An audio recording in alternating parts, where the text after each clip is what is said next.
Hello everyone, എല്ലാവർക്കും നമസ്കാരം. എല്ലാവർക്കും AZB അക്കാഡമിയിലേക്ക് സ്വാഗതം.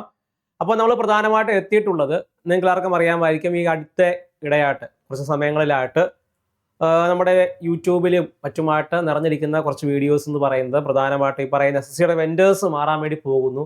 TCS ആയിരുന്നു തൊട്ട് മുമ്പത്തെ വെഞ്ചർ എന്ന് പറയുന്നത്. അപ്പം അതിലേക്ക് തിരിച്ചു പോകുന്നു. ഈ പറയുന്നതാണ് എഡ്യൂക്കേറ്റീവ് മാറിയിട്ട് TCSലേക്ക് തിരിച്ചു പോകുന്നു ഈ പറയുന്ന ഒരുപാട് വാർത്തകൾ ഇങ്ങനെ വന്നിട്ടുണ്ടായിരുന്നു. അപ്പം അതിന്റെ സത്യാവസ്ഥ എന്തെല്ലാമാണെന്നുള്ളതാണ് നമ്മൾ പ്രധാനമായിട്ട് നോക്കാൻ വേണ്ടി പോകുന്നത്. അപ്പം ഇതിന്റെ എല്ലാം തുടക്കം എന്ന് പറയുന്നത് പ്രധാനമായിട്ട് ഈ പറയുന്ന SSC അടുത്തിടെ പബ്ലിഷ് ചെയ്തിട്ടുണ്ടായിരുന്ന ഒരു ചെറിയൊരു നോട്ടീസിന്റെ പുറത്തായിരുന്നു. ഓക്കെ, അപ്പൊ ആ നോട്ടീസ് പലരും തെറ്റിദ്ധരിച്ചിട്ടുണ്ടായിരുന്നത് അത് ഒരു ടെൻഡർ ആണെന്നുള്ളതാണ്. ആദ്യം തന്നെ പറയട്ടെ, SSC ടെൻഡർ അല്ല അവർ പ്രസിദ്ധീകരിച്ചിട്ടുള്ളത്. ഓക്കെ, അപ്പം SSC പ്രസിദ്ധീകരിച്ചിട്ടുണ്ടായിരുന്ന ആ നോട്ടീസാണ് നിങ്ങളുടെ മുന്നിലേക്ക് നമ്മൾ കൊണ്ടുവന്നിട്ടുള്ളത്.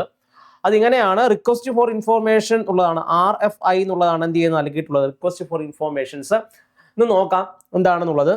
ആദ്യം തന്നെ ഇത് important notice, this RFI is issued solely for information gathering and market assessment. അതായത് മാർക്കറ്റ് അസസ്മെന്റിനെ കുറിച്ച് എന്താണ് മനസ്സിലാക്കുന്നതിന് വേണ്ടിയിട്ടാണ് പ്രധാനമായിട്ട് എന്താണ് നോട്ടീസ് അവർ ഇറക്കിയിട്ടുള്ളത്.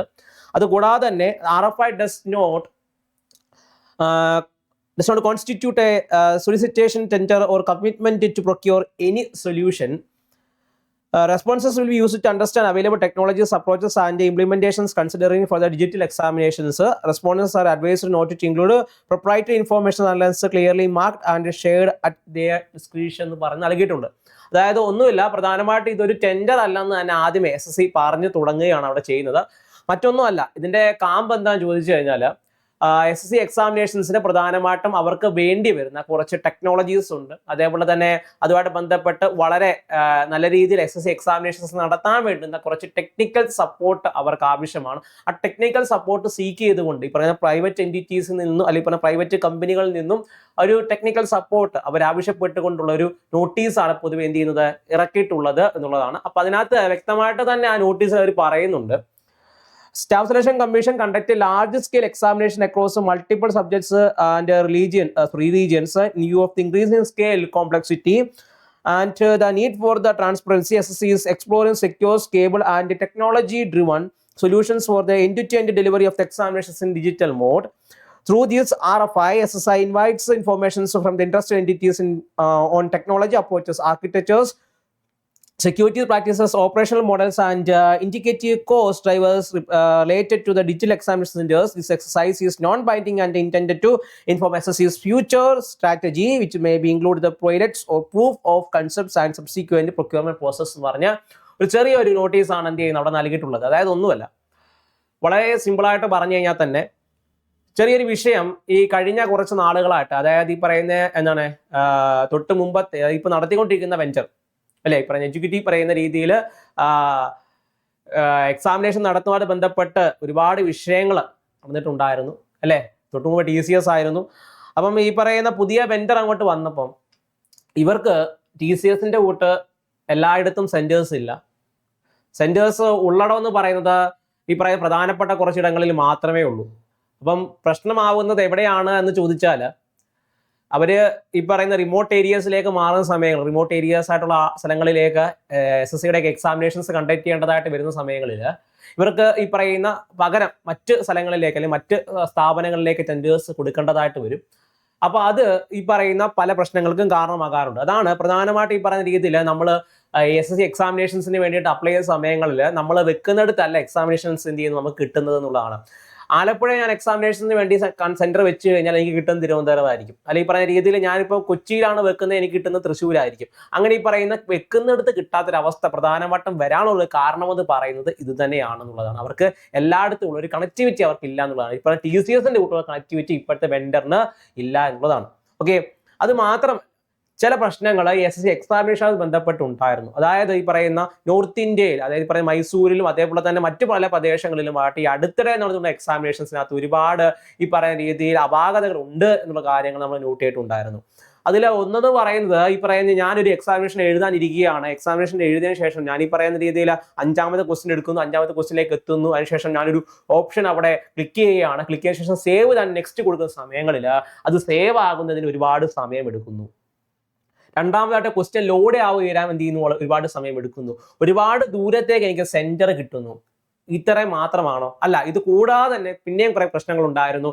എക്സാമിനേഷൻ ഓൾറെഡി കണ്ടക്ട് ചെയ്തുകൊണ്ടിരിക്കുന്ന സമയത്ത് തന്നെ ക്വസ്റ്റ്യൻ ചോരുക, അതേപോലെ തന്നെ ഈ പറയുന്ന രീതിയിൽ മറ്റൊരാൾ ഈ പറയുന്ന SSC എക്സാമിനേഷനകത്ത് ഈ പറയുന്ന നടന്നുകൊണ്ടിരിക്കെ തന്നെ അതിനകത്തൊരു ആക്സസ് അയാൾക്ക് ലഭിക്കുക എന്നിങ്ങനെ പറയുന്ന ഒരുപാട് ഈ പറയുന്ന ഒരുപാട് ടെക്നിക്കൽ പ്രോബ്ലംസ് ഈ പറയുന്ന SSC എന്ത് ചെയ്യുന്നുണ്ട്, ഫേസ് ചെയ്തിട്ടുണ്ടായിരുന്നു എന്നുള്ളതാണ്. ഈ പറയുന്ന എക്സിക്യൂട്ടീവ് കയറുന്ന സമയത്ത് എന്ത് ചെയ്യുന്നുണ്ട്, അവര് ഫേസ് ചെയ്യുന്നുണ്ട് എന്നുള്ളതാണ്.